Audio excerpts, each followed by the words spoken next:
វីដេអូនេះដែរខ្ញុំនឹងបានលោកគ្រូអ្នកគ្រូពីរបៀបប្រើប្រាស់ tracking នៅលើ Microsoft Word ណាបាទអញ្ចឹងរបៀបប្រើប្រាស់ tracking នៅលើ Microsoft Word ហ្នឹងគឺងាយស្រួលនៅពេលដែលយើងផ្ញើឯកសារឲ្យនរណាម្នាក់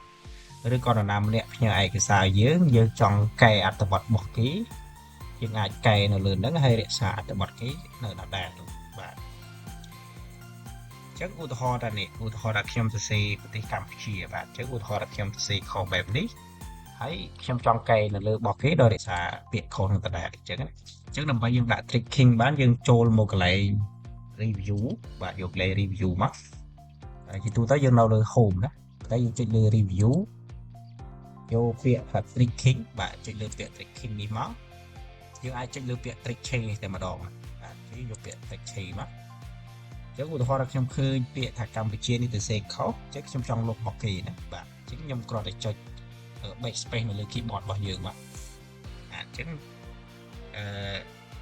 មុខងារហ្នឹងនឹងឆូតនៅលើពាក្យដែលយើងលុបហ្នឹងណាបាទហើយយើងទៅសេពាក្យ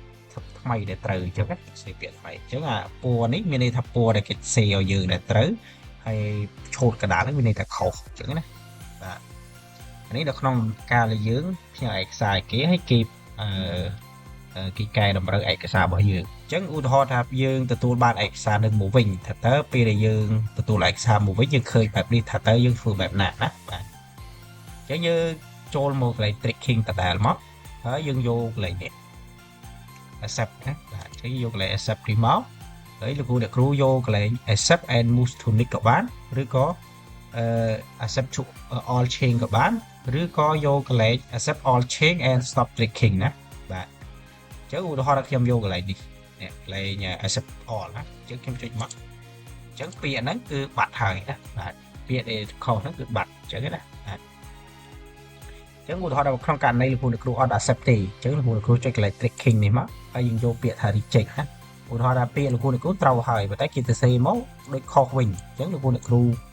យកកន្លែងនេះមកយកកន្លែង tracking ហើយលោកគ្រូយកពាក្យ reject មកនេះយកពាក្យ reject change មកហើយទៅរក្សាទុកពាក្យដដែលណាបាទ